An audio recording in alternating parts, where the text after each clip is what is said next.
to another edition of the brand called You. Today I have a very, very accomplished lady, Nita Kapoor, on our show. Nita, welcome to the show. Thank you.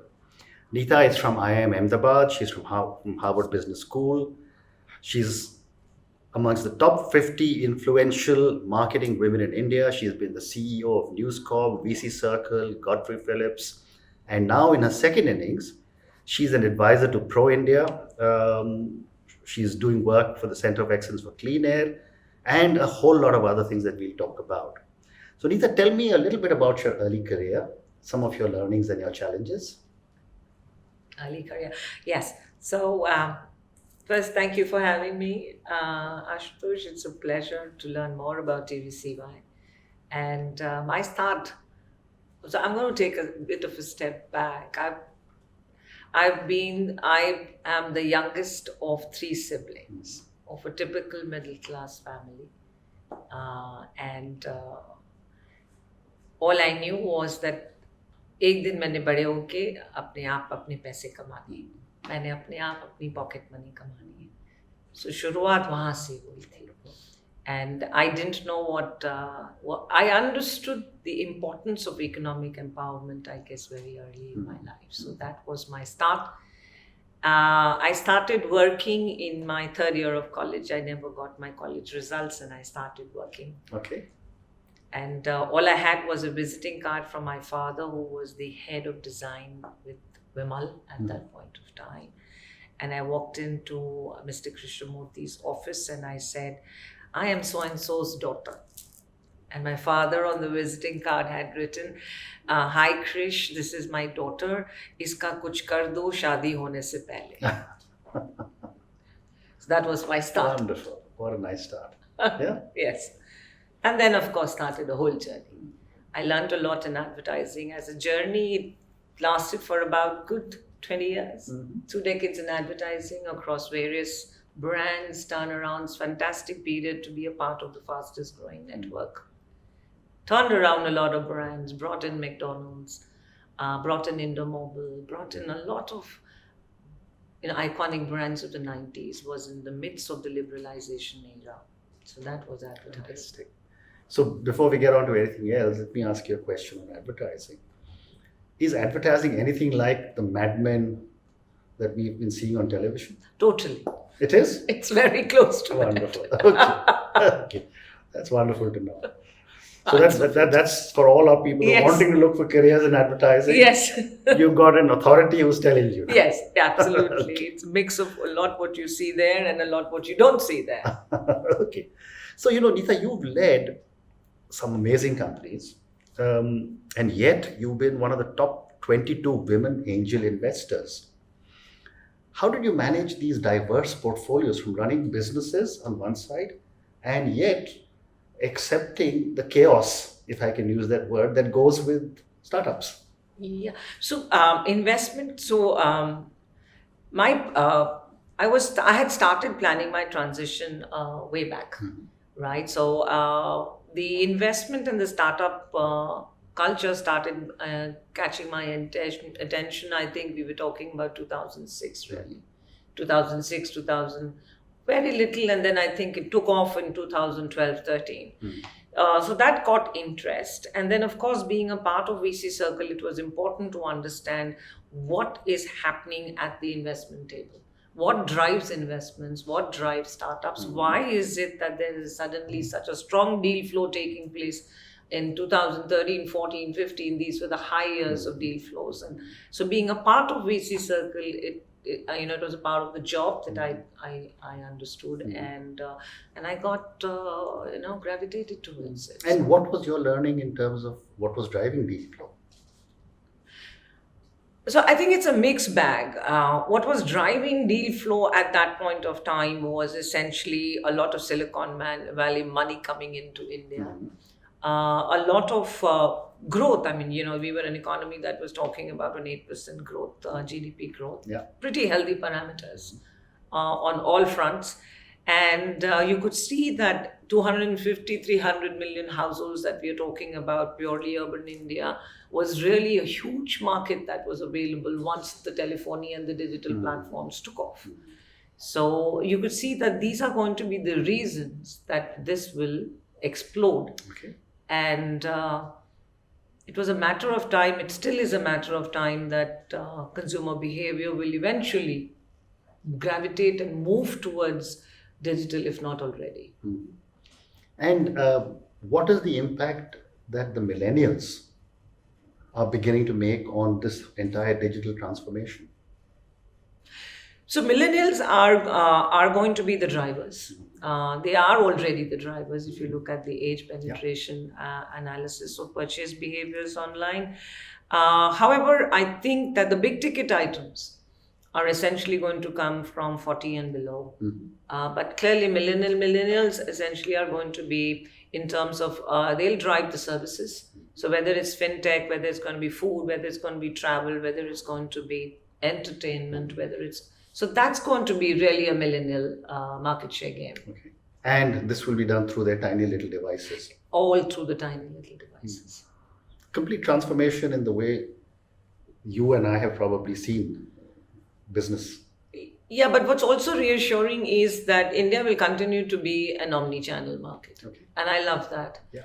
And because it's an omni-channel country, it will always play a watchdog on each other. Okay. And that's exactly what you see is happening today. Offline, in fact, offline is value adding to online than online solo alone. Terrific. So I love the fact that we will continue to be an omni-channel country for a very long time. Probably because of the huge size of the country and the big diversity. Size, of course, diversity, of course. Three is Indians, and I can at least say that with a little bit of information because I've worked in about 57 cities in this country. Indians love to touch, feel, and experience. Okay. Right?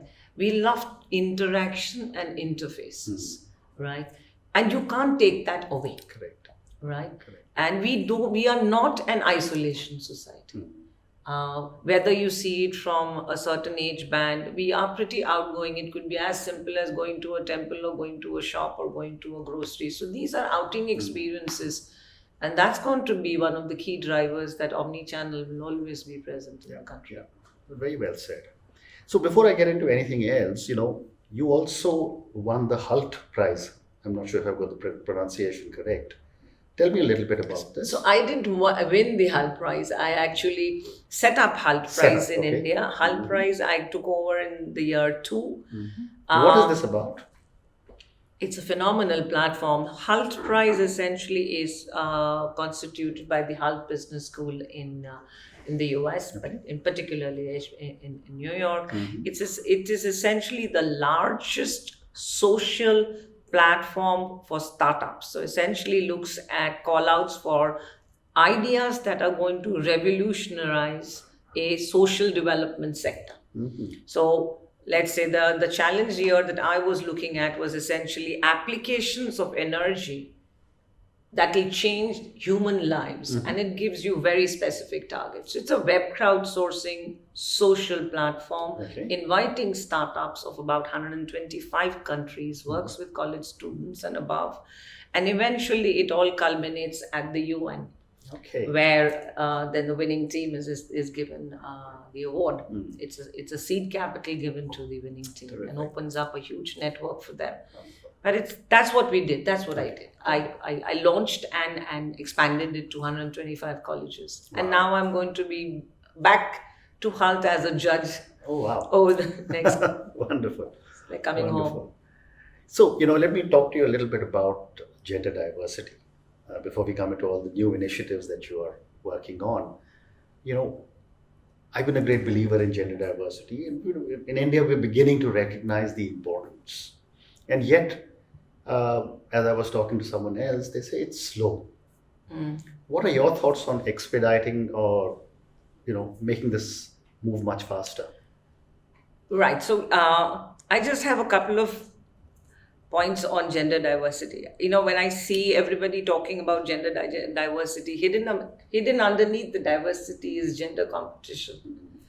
But that's not true. That is not the way to look at it, because often conversations are, but women can, and women can. My question, my submission to everybody is that, look, you are parts of a whole. You're two parts of a whole. Correct. And therefore, you need to kind of balance, work on your strengths, right? And so that's my two bit on diversity. I essentially go forward to say complement each other. You're competing with each other. And that's actually an incorrect narrative that's going out. I don't hear complementing stories. I see conflicting or competitive stories. It's too early to get into that area at this stage. So that's one. Okay. I think diversity is happening fast. And I'm not just looking at corporate office and Gurgaon belt, but I'm also looking at, because I worked on Modi Care in the multi-level marketing, and I've been to Patna and the inner insides, and I'm saying that the ambition that the common housewife holds today is very, very different from the ambition that my mother had. Correct. When I was growing up. Absolutely. So my mother would say, "Beti ki shaadi ho jaye. Ye ladka hai, ye ladki kab banegi." Right? But the mother today is saying, "I want to earn money so that I can provide for my family." Correct. Financial independence is much greater today. Correct. So it's happening all over. It's just that we don't hear that, but we seem to be hearing only what's happening in a certain space. And you've also been speaking about the role of women in building the economy of a country. But they are building. True. But what help me understand a little more about your thought. So if you look at the unorganized sector, the share of women as a workforce is extremely high. Correct. Right? So if I was to even look at the sector that I work now in, which is the development sector, it's dominated by women and doing good work. Right? They have no boundaries about time, space, place. So you can see that happening. Agriculture absolutely was dominated by women. Yeah. Correct? So we have that. Agri services, MFIs, NBFCs, SHGs, these are all dominated by women. Retail. So, ho to raha hai. I agree. In fact, I've always said, when I was running Guardian, and I think we had about 35 or 38% of our 1,200 odd people were women, I always said that the work ethics of women was significantly higher than the men that I worked with. Totally agree. You agree with that? I agree with that. But like I said, again, not going to be competitive. No, absolutely. But because opportunities औरतों को कम मिली, जब मिली तो शिद्दत से काम किया. Absolutely. That is the point. Wonderful. So, before we started talking, you were talking of two new initiatives. Yeah. One is development alternatives and one more. Can you talk about those? So, people have always felt, or, in the corporate world, we all felt that, there is a divide between the not-for-profit development sector and the for-profit sector. My view was that there wasn't a divide, because I believe that for not-for-profit and development sector to survive, you need a for-profit model. Sure. But you need a for-profit model with social impact. So that is what is the bulk of the work that I'm doing at this point of time, is turning around a for-profit large organization to look at it from what kind of products that the market needs, how do we use design, how do we use technology, how do we use materials that can feed the market and feed the back end. Correct. So that's the bulk of the work that's taking place today. And it's almost like an reorganization or org transformation that you are familiar with in the corporate world. So that's what I'm involved very deeply in. And the second one is, so I'm passionate about women, no-brainers. I'm passionate about that. So I feel that a lot of practical knowledge needs to be provided to women as they step out into the careers. And I think the management schools are doing a great job. So I'm essentially looking at new career opportunities and new topics. So for me, for example, corporate communications and public relations is going to become the most critical conversation and career opportunity for women coming up as the world gets more digital, as the world gets more exposed. So currently, my first subject is really developing a short and a quick content for corporate communications and public relations. So with a lot of case studies, practical experiences, caselets. That's what I'm building on now. Okay. The next will be business strategy, networking, and so on and so forth. Very interesting. So let's move to another part, which is your angel investing and your VC circle. And it's also because a very large number of our viewers are startup entrepreneurs or people who want to have startups. So, since you've been with VC Circle, one of the biggest challenges that every startup faces is raising money. For someone wanting to raise money, what are some of the things, other than, of course, a strong business plan, that you would look for as a potential investor? Right. So I'm saying that a startup must fulfill a need is the most obvious thing to say, right? I mean, that is a given now. It's hygiene. Yeah. But I go a little beyond the surface because I intend to be a part of the advisory of the startup. I essentially then look at the need and say, how can I influence it through internal and external triggers to harness that need to be able to give the revenue diversifications, to be able to look at the rest of the chain?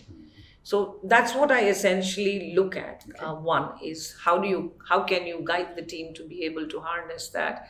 Second is the team itself. Okay. It's very important for me that the team that I work with is not just gunning for the next round and the next round, but is really passionate about what they do. So that works out very well.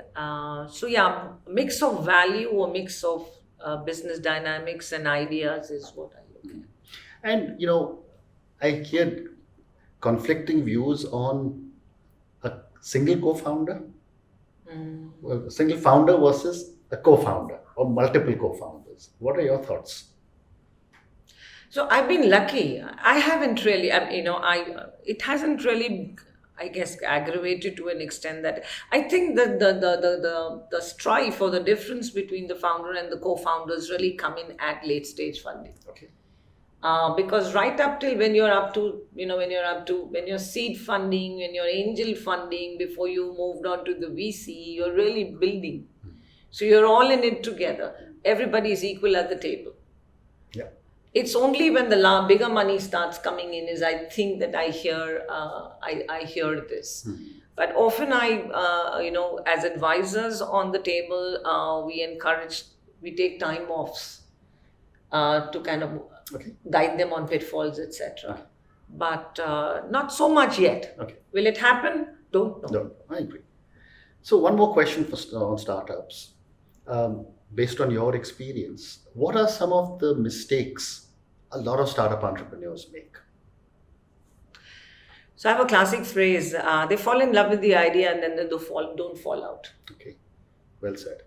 Right? And when it comes to pivoting, it's an agony to get them to change, to get them to pivot. So, and that's why I say you're millennials, you're falling in love, but look, it's not. So that's what so that's one pain that I see, number one. Number two is I see lack of collaboration. So if I am tech, then I perhaps have a disregard is a strong word. कि ये marketing वाले क्या कर लेंगे, ये marketing वाले क्या कर लेंगे, tech के हिसाब से सच. So I'm seeing these kind of silos coming up, which is a sad thing. You cannot undermine one versus another. So startups have their own culture, and that's kind of needs to watch out for. So that is the other thing that I am looking at. Third is when it comes to pressure of funding. At times the funds are not taking place, or at times the funds come with the conditions. And the amount of flexibility that I see in startups to bend forward, backward, whichever way you might say, to that demand is somehow a little disturbing. Okay. Well said. So let me move on. You a little while ago said that you planned what you would do well in advance. And yet, I know I speak to a lot of people who are now in the mid-50s, great careers, senior levels, who just don't want to think of what next. And the standard answer is, when I ask them, they say, "Oh, we'll cross the bridge when we come to it." At what stage of your corporate career or your life should one start thinking of what next? Because given today's health, our life post 60 could be almost equal to our working life. Very true. What are your thoughts? So, Ashutosh, ये चीज़ें कुछ हद तक plan होती हैं, कुछ हद तक प्लान नहीं होती हैं, कुछ अपने आप होती हैं। कुछ अपने आप होती हैं, हाँ। तारे. So, one is observe yourself, particularly when in your late 30s, early 40s. Observe yourself and see what else do you like and drive. And try and create a. I'm not saying I understand time pressures, but you must have a third space.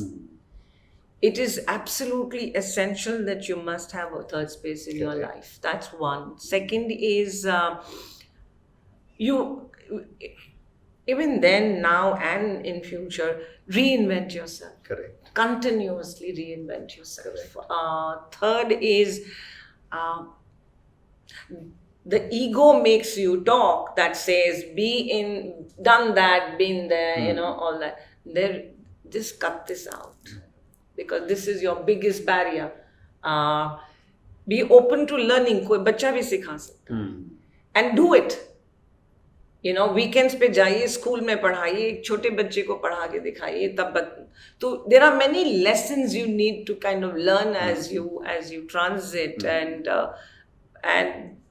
be truthful to yourself. सीखना चाहोगे, so वहाँ से शुरुआत होगी. Planning तब होगी जब आप, when you have the willingness to do it. हाँ, अगर आप ट्रैप हो गए इंफ्रास्ट्रक्चर में और एटीट्यूड में और पावर में और सिस्टम्स में, तो आप गए. And with your visiting card, which opens most doors, and when that goes away, then you're stuck. Absolutely. Visiting, आपके जाने से पहले फोन आता है कि भाई आने वाले हैं. So ये सारी चीजें, they are addictive, but you've got to work out of it. I agree. So Nita, a few more questions for you now about you personally. Okay. In such an incredible career, such an amazing academic record, have you had any mentors? And if yes, what have been your learnings? So yeah, I've had a lot of mentors. They've been from every walk of life. So I would say that the founder of Mudra Communications, Mr. Krishnamurthy, was a pivot. Was a clear. My mother, my father, my brothers. Later on, so everywhere I've learned from everyone. ऐसा कोई नहीं है. To a large extent now, I'm learning from my daughter. So when I have issues or I have conversations, I call up my daughter and then we have a chat about a content or something. My husband, they say that behind every successful man there is a woman. I flip and I say, no, behind every woman, whether successful or not, there is a man, because patriarchy is so strong. If that's not behind you, you won't be able to move out. You'll have more stress to do that. So everybody, I'll take something back from you today. And it's mutual, I think, today. So I learn everywhere. I'm a sponge. Wonderful, wonderful. So the next question is, what would be 3 adjectives that define you? That define me. Okay, I think you need to ask somebody else about this. But if you, what I've heard from people is that one is that you can't put me down. And that's what my Buddhism teaches me also, is Sensei says, you fall 5, you get up 6. So yes, you can't put me down, number 1. Number 2, I hope that that I try and respect everybody. मुझे ओहदे पैसा इतना ज़रूरी नहीं है. मैं इज्जत सबकी करना चाहती हूँ. So that's how you would like. I'd like you to define me. And I want to make I hope I am capable of making a difference to somebody else's life. So if you define me, then I would like to say, I hope I'm more giving now in this phase of my life. Very well said. Very nice. So my next question, and we referred to this a little while ago on failure, and you said you're incorporating failure into a lot of the curriculum that you are developing. And in India, we don't like to talk about failure too much. My question to you is, what have been some of your learnings from some of the mistakes, failures? Yeah. So one is, look, every time I have failed, I have failed a lot. I have failed even in every phase of my life. So in the first phase of my life, I failed to get to go through a seamless education that said graduation kiya, ab post graduation karo, naukri karo. Nahi, like I said, graduation किया, नौकरी करनी ज़रूरी थी, क्योंकि घर के हालात ऐसे होते हैं कि आप नौकरी करना चाहती हैं, राइट, और करने दी गई. सो पढ़ाई नहीं की, तो I failed. I couldn't grow in the career. I knew I was getting suppressed at a certain level, so I failed till somebody, who held my hand and said, go do an MBA. So I did the management development program at IIM Ahmedabad. Worked hard, right? Then again, I saw a glass ceiling. I failed, right? And what do I do with this glass ceiling? How do I convince people? How do I tell them that I am competent and capable despite all the paperwork and the numbers it's drawing? But there are preferences. It's human, right? I failed. I had to switch again. So I moved, right? I changed my career track, right?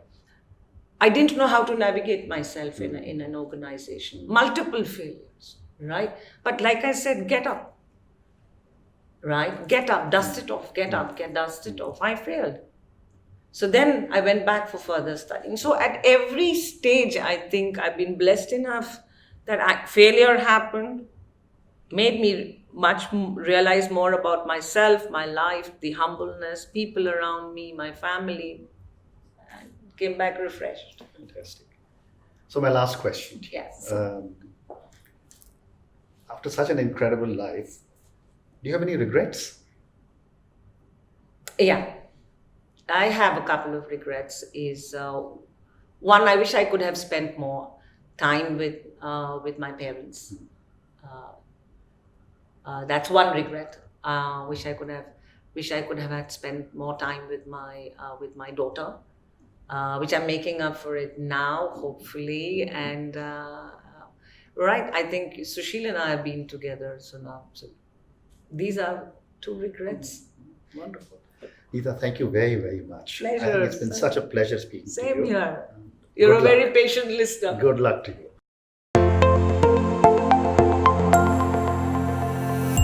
Thank you for listening to the Brand Called You podcast.